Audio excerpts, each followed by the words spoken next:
안녕하세요. 김태훈의 현명한 투자자 방송 시작하겠습니다. 오늘은 나이백이라는 회사에 대해서 좀 알아보겠습니다. 이 회사는 바이오 신약 개발 회사 중에서 몇 안 되는 자체 기술력을 바탕으로 해서 그 매출을 일으키는 회사 중에 한 곳입니다.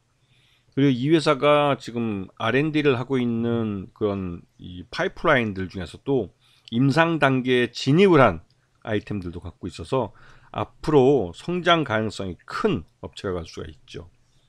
이 업체는 지금 보시면 펩타이드라는 말을 많이 듣습니다. 이게 단백질 쪽인데요.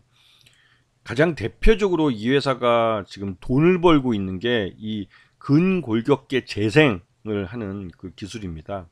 이걸 통해서 대표적으로 우리가 임플란트를 할 때 뼈가 제대로 좀 뭐랄까요, 이빨이 빠진 자리에 뼈가 제대로 아물지 않아서 그 부분을 보강해주는 그런 그 펩타이드, 그러니까 이 뭐랄까 근골격 재생 물질을 넣어주는데요. 그게 바로 이 회사가 만드는 제품입니다. 그래서 치과 쪽에서 이런 근골격계 질환이 있는, 그러니까 임플란트 쪽에서 많이 사용되는 그런 거죠. 그리고 이 업체 이 파이프라인을 보시게 되면 이 골다공증 치료제가 임상 1상에 진입해 있는 걸 볼 수 있습니다. 그리고 관절염도 지금 전임상까지는 돼 있는 상태고요. 그러면서 앞으로 이러한 그 관절염이나 골다공증은 이제 임상 2상으로 넘어갈 거고, 관절염은 임상에 들어갈 겁니다. 이 업체가 아직은 규모의 경제를 달성하지 못해서 그 적자를 내고 있지만, 그 지금 최근에 영업이익까지는 달성을 해주는 모습을 봐서 어느 정도 규모의 경제를 달성하기 시작한 걸로 보입니다. 그리고 이 업체가 갖고 있는 이 파이프라인들은 향후 임상 1상에 들어가면 그때부터 라이센스 아웃을 할 수 있는 기술들이기 때문에 오히려 이 나이백에는 수익화 기회가 있는 거죠.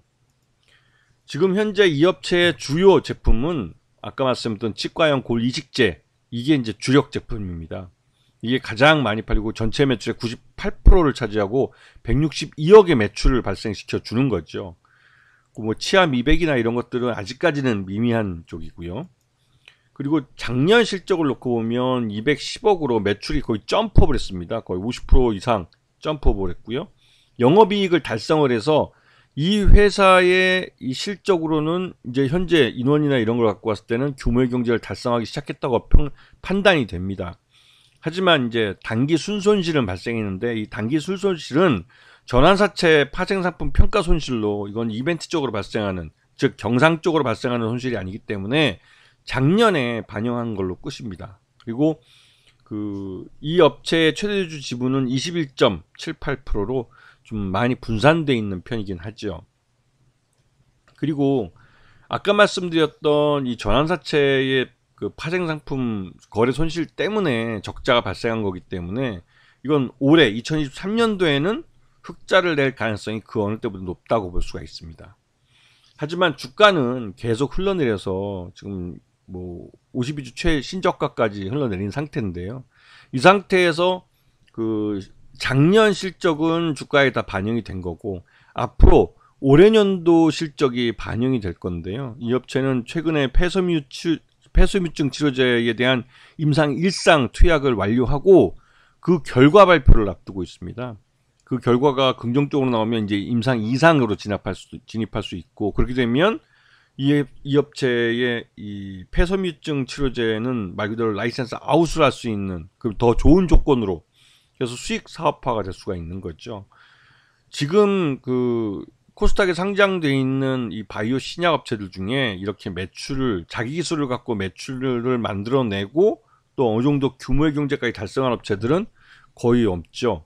네, 저 눈에 찾아보기 좀 어렵습니다. 그럴 만큼 나이백이라는 업체는 그 사업성도 갖고 있고 또 R&D를 통한 성장성도 갖고 있는 그런 회사입니다.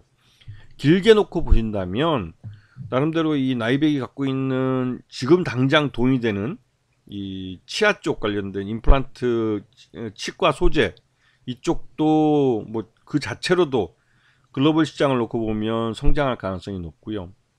또 이 앞으로 이 업체에서 이제 연구하고 있는 그 파이프라인들을 봐도 골다공증이나 관절염 같은 경우는 블록버스터급 신약으로 성장할 수 있는 그만큼 또 굉장한 파괴력이 있는, 그러니까 수익성이 높은 그런 신약 후보물질이기도 합니다.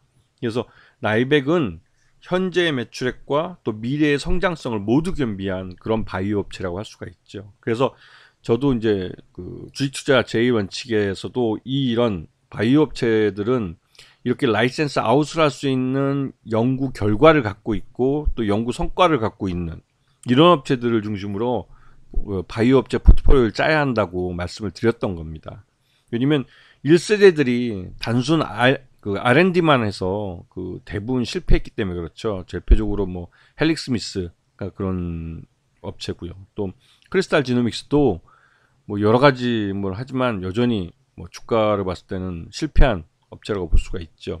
그렇게 바이오 1세대와 차별하게 지금 바이오 3세대들은 나름대로의 바이오 기술을 갖고 돈도 벌면서 또 한편으로는 또 미래 성장성도 가져가는 그런 아주 야근 경영을 하고 있죠. 이런 업체들을 관심권에 두고 보셔야 되는 겁니다. 아시겠죠? 자, 오늘 방송 여기서 마치겠습니다. 감사합니다.